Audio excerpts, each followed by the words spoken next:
Alright.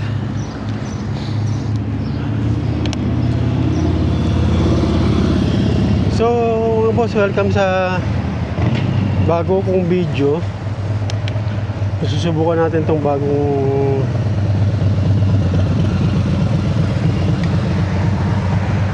camera ng DJI.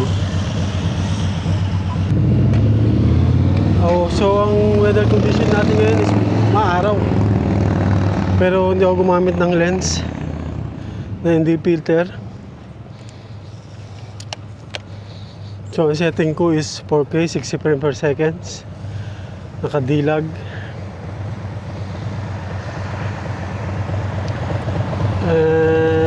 Naka-auto lahat, auto white balance, auto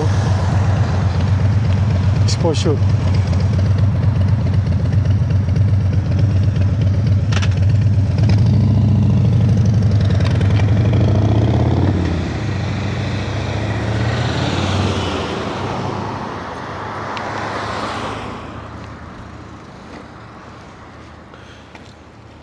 So sa bago sa aking channel, so nag-umpisa pa lang tayo. Welcome to my channel. So may KFC, stop muna tayo dito, bili tayo ng pagkain.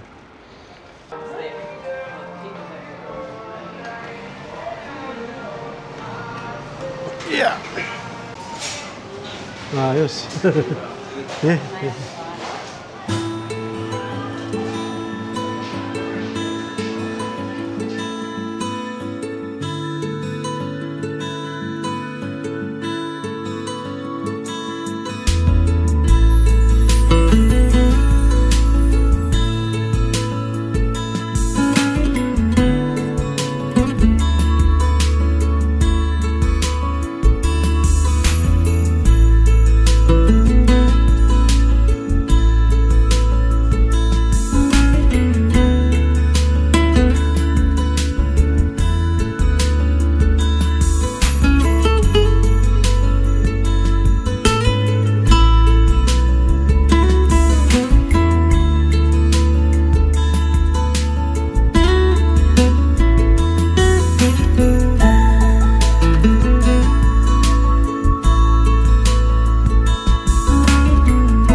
Ayan, malapit na tayo sa lake.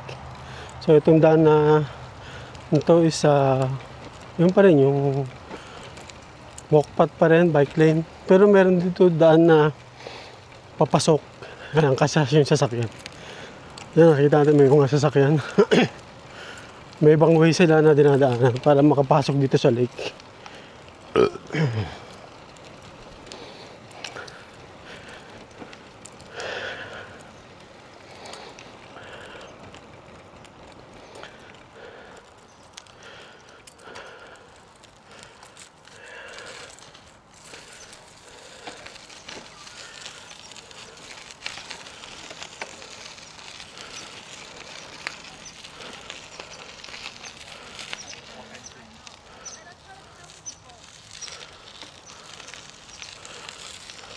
Ayan, ayan na yung lake.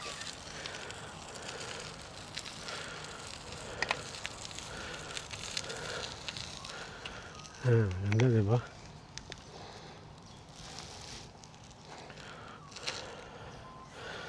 So, meron ako ditong pinupuntahan na maganda pag campingan. Dito tayo sa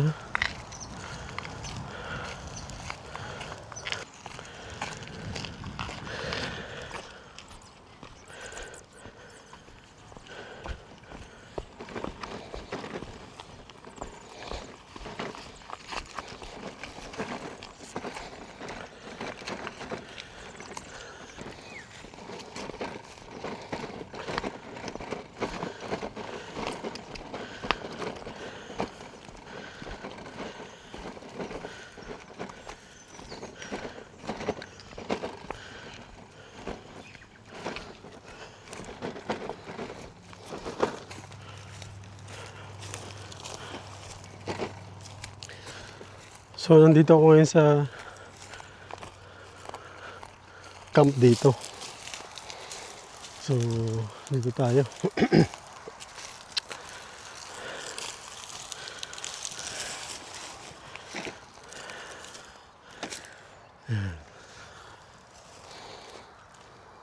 Magsiset up lang ako ng tarp para meron tayong shade. Okay?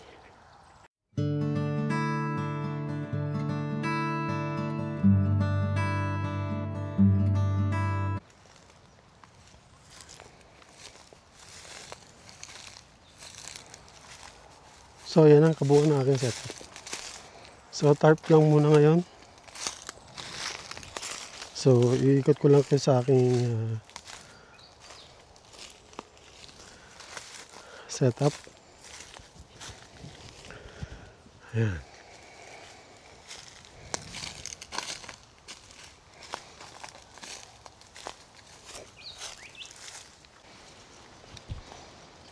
Okay.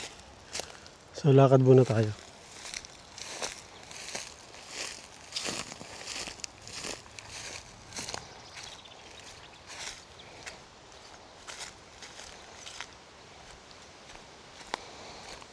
So, ang setting ko ngayon dito,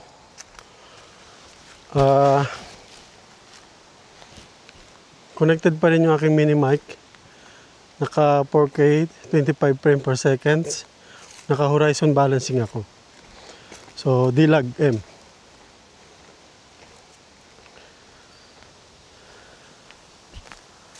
So,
nagpalit ako ng setting ulit. Pero ganun pa rin ang 4K, 25 frame per second, rock steady. Pero standard D-Warp na siya. Rock steady, standard D-Warp.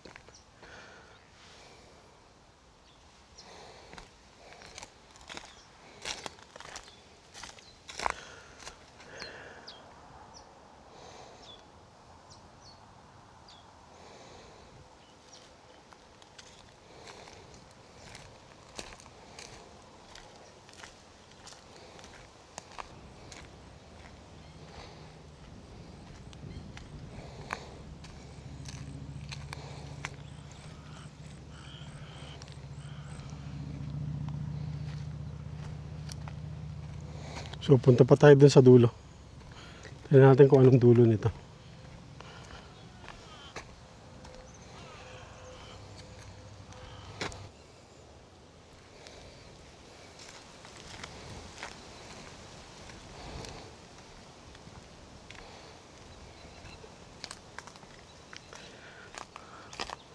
So I think ito na yung dulo. Dulo ng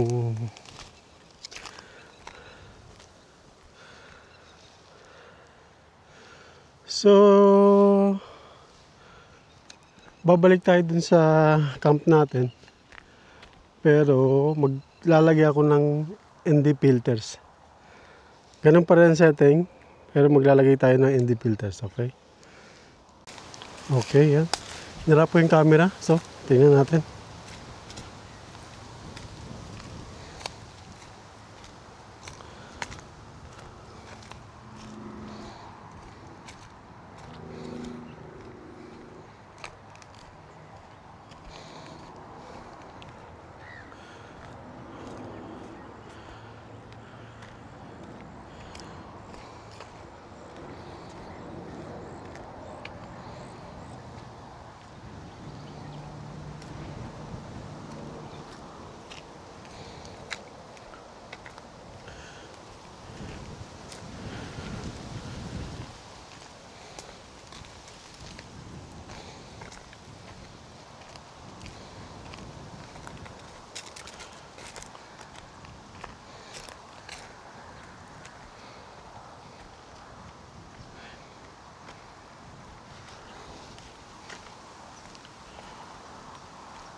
So balik tayo sa camp natin. Meron tayong tubig.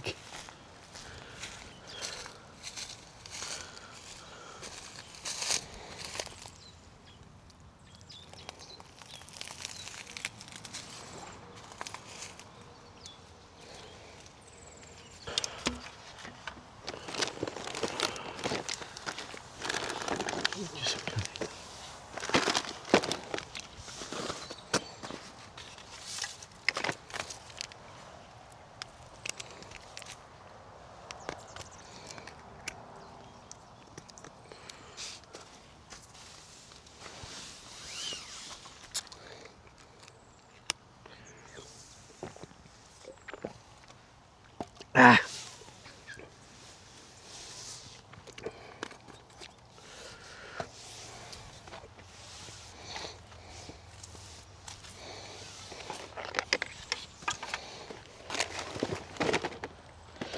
Pa naman ako nagugutom. Kaya magprutas muna tayo. Kumandad na ito.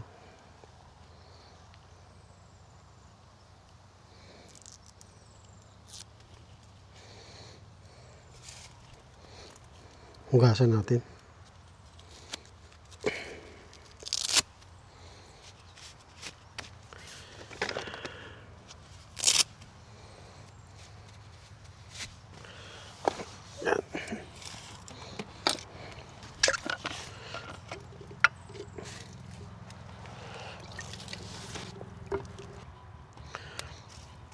So, plum.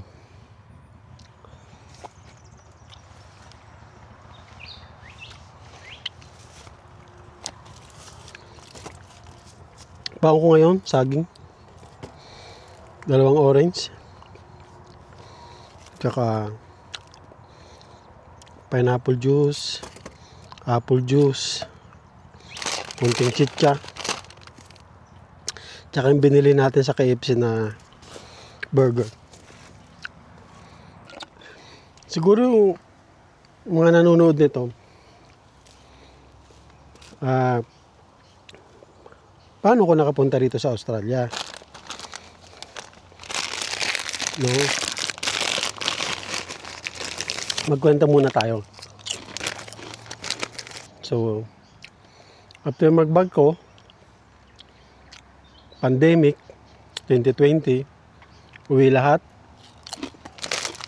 Halos sarado, buong mundo. Tigil, trabaho. So kami mga nasa barko,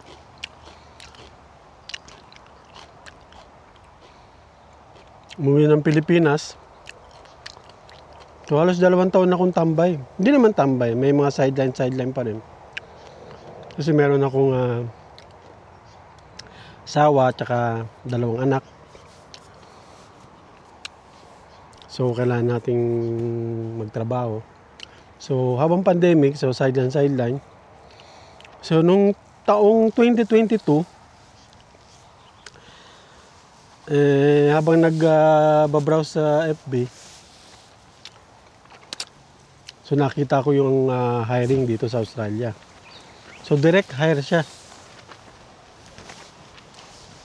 Tap natin. Direct hire siya. So sinubukan kong magpasa ng resume. So after a week siguro, nag-reply, nag-email sa akin. So may invitation about interview. Zoom interview. So nagawa ko yun. Nakapasa naman sa unang interview. After second interview naman sa executive chef dito sa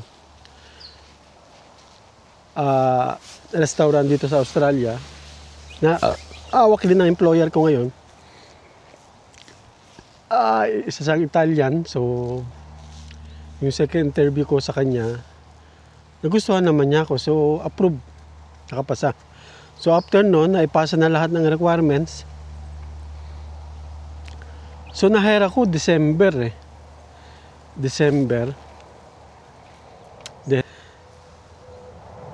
2021, na-hire ako. Tapos after next year, January 2022 to January, February, March, April, May ako nakaalis sa Pilipinas papunta rito sa Australia. So January, February, March, April, 4 na buwan ako naglakad ng requirements sa Pilipinas. Kasi hinintay pa namin yung kontrata na manggagaling dito sa Australia na ipapadala sa Pilipinas. Tapos marami pang kailangan sa POEA. Daming requirements. So halos nasa 15,000 nata pesos ang aking nagastos sa paglalakad ng requirements na yun. Ayun.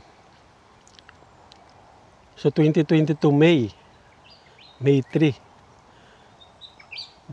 nakatapak ako dito sa Australia. So dire-diretso yun. After May 3, sinundo kami ng employer ko sa Melbourne. Ayun, dire-diretso na. So 2024 na ngayon. Halos 3 years na ako sa May next year. Hope makuha ko yung another visa. Kasi dito sa Australia, hindi kontrata. Visa ang pinag-uusapan para magtagal ka. So nilalakad ko ngayon ang another visa ko para pathway na sa PR. So hopefully makuha ko din. Magtuloy-tuloy yung ating pag-work dito sa Australia at masuportahan natin ating pamilya. Yun naman talaga lahat eh. Ayan. So disclaimer lang, no? Ang video na to Hindi to tutorial, hindi to review. So, sinabi ko lang kung anong gamit kong siyempre, lahat naman tayo pag nakakabili ng gamit na nakakatuwa i-share. So, ang video na to is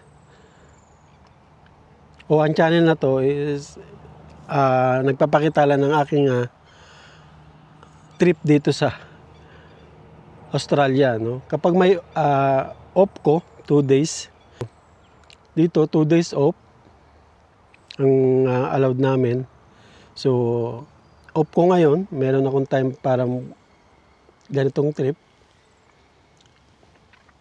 So, supportahan nyo ako. Then, tingnan natin kung anong mga gagawin ko sa next na video. So, siguro ang plano ko sa video sa channel na to, total naman chef naman ako. So, try natin mag raw camping dito. So, ngayon, trinay ko lang muna tong aking bagong camera para kung anong mga setting ang pwede kong gawin. Marami kong pinapanood sa YouTube kung anong setting ang maganda sa bike packing. So, maybe bike packing tong aking gagawing channel. Kasi may mga bili naman akong gamit ng mga pagluto-luto. So, next video magluluto tayo dito na raw spot.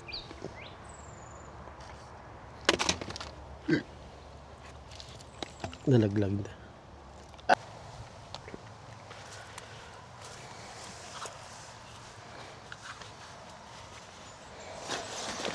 Alright, so siguro may mga napadaan na may mga ganitong klaseng camera.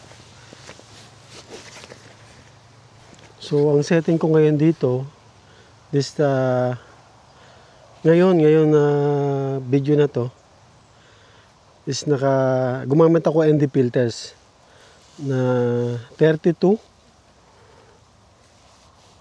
and 4K 25 frames per second, naka rock steady, then naka manual ako na 1/50 shutter speed. Tapos yung ISO ko is naka 400. Ayan. Kung malinaw, di ayos, maganda. So gamit ko pa rin yung DJI mic mini natin. So tingnan natin kung maganda yung kanyang audio.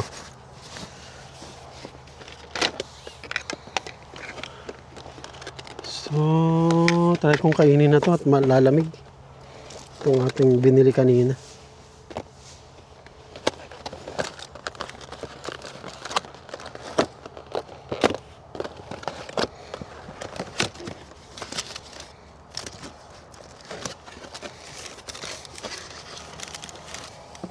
So, kung nandito ka pa rin, so nagustuhan mo tong video na to, hindi tayo magugas ng kamay. So, magkwento na lang ako.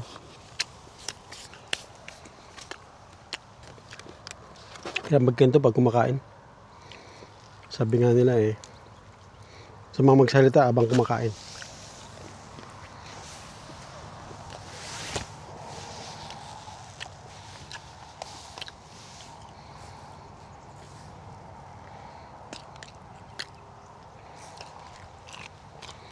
Kung nasa Pilipinas ako,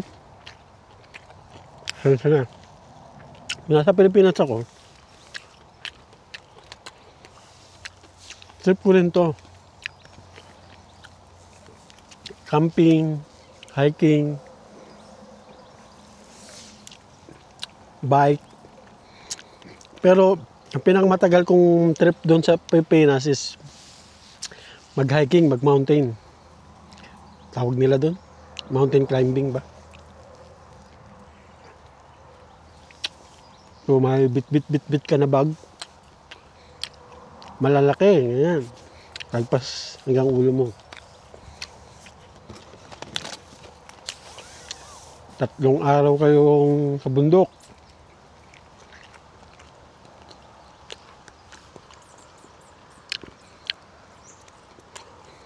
Yun.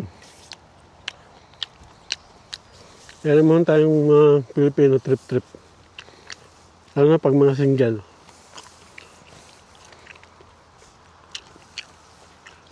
Marami kasi sa Pilipinas na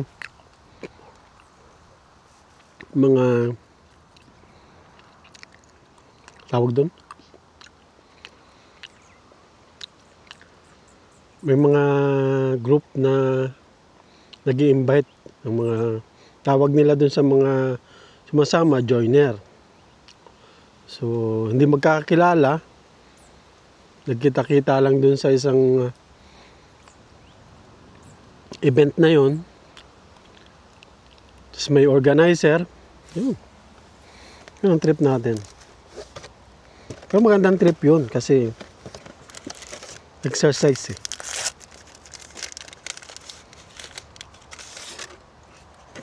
So, pasensya na kayo at ito ang trip ko ngayon eh. Tinatamad ako magdala ng stove.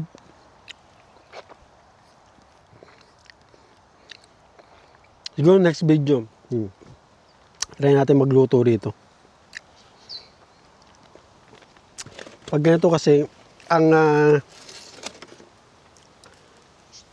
plano ko lang eh, i-test tong camera. Kung anong setting. Pag ganitong maaraw. Ano oras na ba?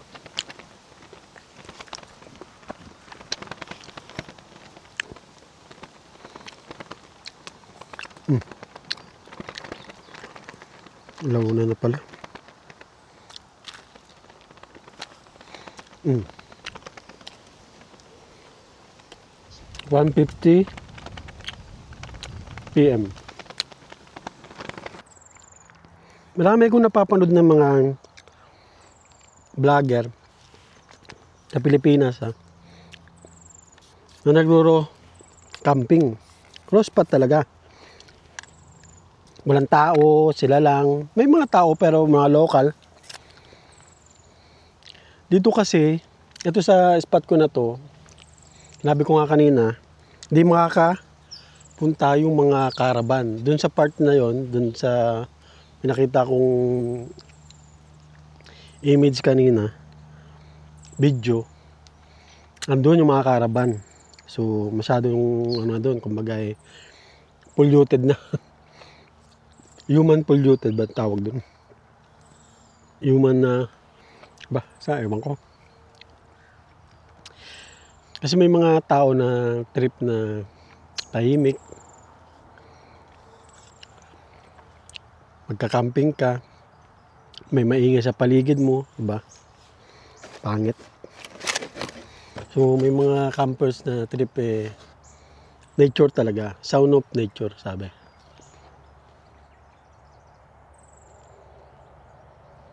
Although naririnig pa rin natin, kasi sa banda doon, may tren, may main road. Ewan ko kung naririnig ng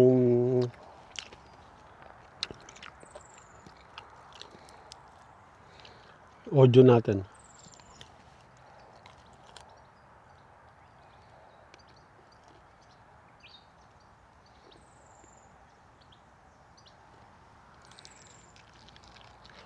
Ibang sarap pakinggan. Dito ako makain. Tapos maririnig mo yung mga huni ng ibon. Diba?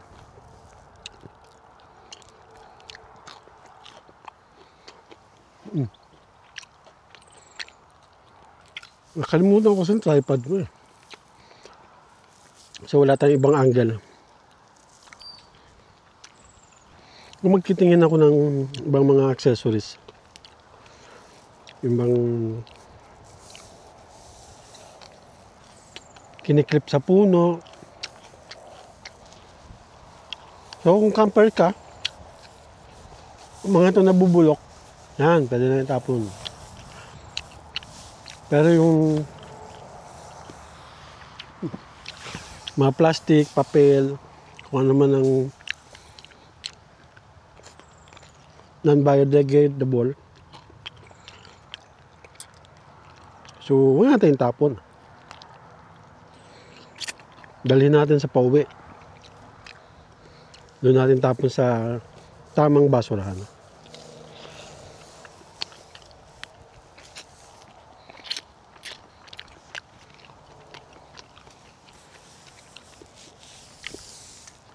Kung mapapansin nyo, yung video ko kanina, halos walang basura. Doon tayo magkalat sa Pilipinas, magda dito. Ito, nabubulok naman yan. Tapon na.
Ayan.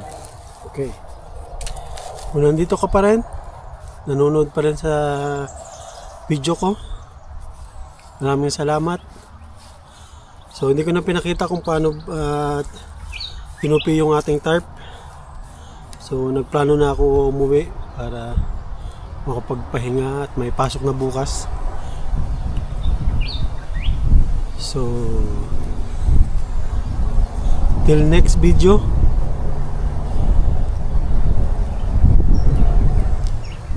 Maraming salamat. So tatapusin ko yung video sa